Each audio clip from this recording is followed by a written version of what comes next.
For Moses to lead the Israelites to Canaan, he needed Joshua. When Moses could not go to battle, Joshua covered up for him. When the arms of Moses got tired in combat, Joshua swiftly moved into action to cover the gaps. For Moses to accomplish his mission, he needed a true and faithful Joshua by his side. And for me to be a successful flag bearer for Azimio la Umoja, I need an effective Joshua on my side.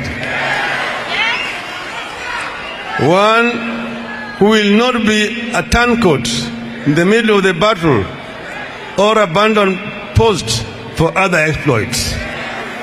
I need a team player with fidelity to Project Kenya. After a long search, accompanied by much reflection and consultation, you have finally arrived at a person fit to occupy the office of Joshua in our republic. But before I mention this person, I want to draw a distinction between the office of the Deputy President and the person of the Deputy President.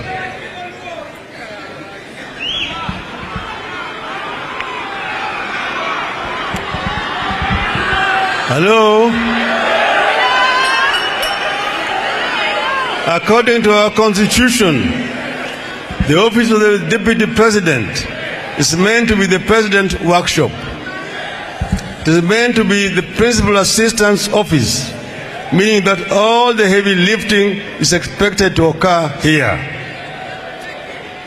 Like Joshua in the Bible, the principal assistant is meant to be a problem solver to the President and not a problem to the President. This office is meant to lighten the burden of the President and to ease the yoke he carries. It is meant to be a workshop where ideas are tested and innovations are incubated. It is also the President's last line of defense administratively. If office of the Deputy President is a workshop, the person who holds this office must bear certain characteristics. This person cannot be a competitor to the President. They have to complement the President. The person has to be a co-worker and a co-creator with the President. And following intense consultations, we have decided that the holder of this office has to be a woman.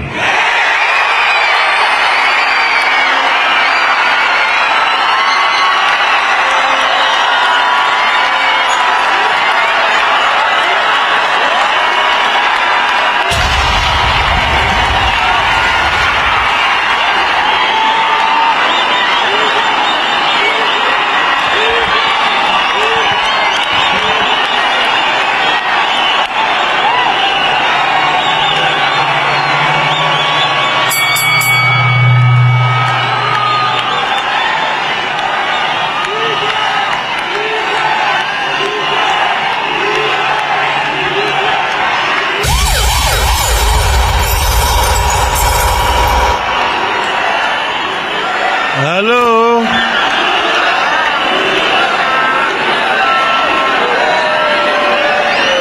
Hello? I will continue.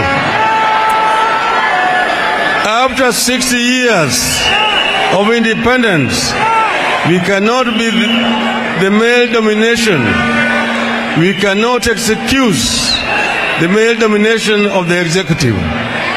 For the first time in the history of our republic, and on the 7th multi-party election, history is calling us to close the gender gap in our country.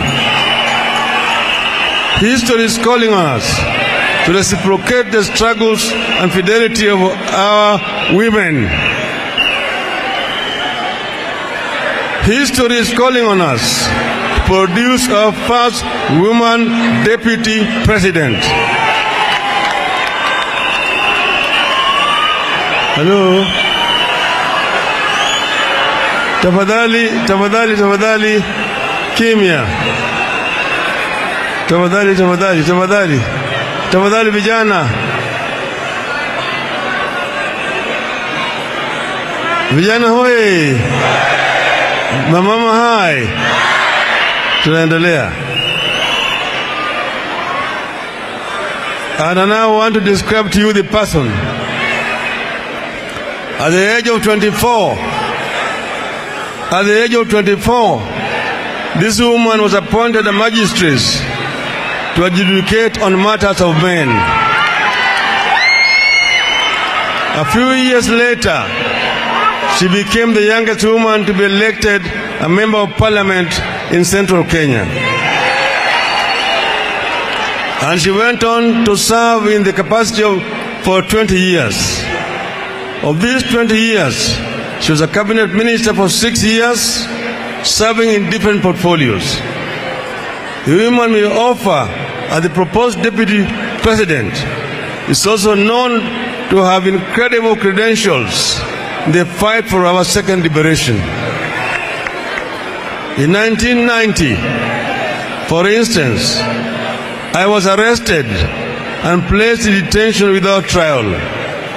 At that time, very few lawyers were prepared to represent me. But this woman, then a young lawyer, led a team of 27 lawyers to defend my legal detention.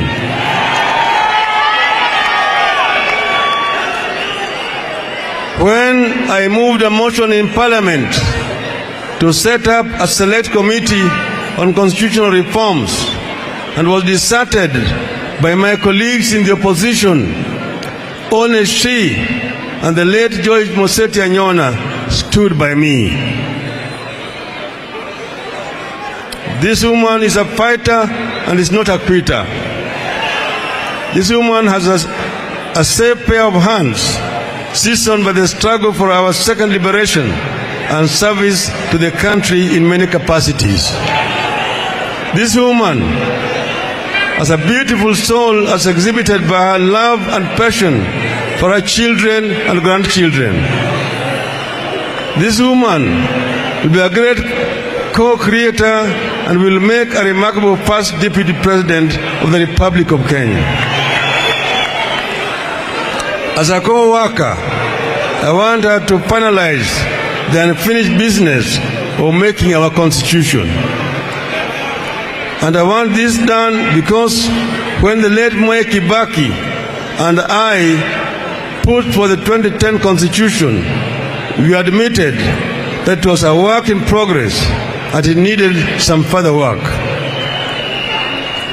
Because I am a man of my word, I will task her with the assignment of completing what we started. And I am persuaded that she has the right pair of hands to accomplish this task. My dear Kenyans, cometh the hour, cometh the lady. I have the great honor to announce that I have picked as my running mate and Cabinet Secretary for Justice and Constitutional Affairs, the Honorable Martha Wangari Karua. God bless you. God bless you.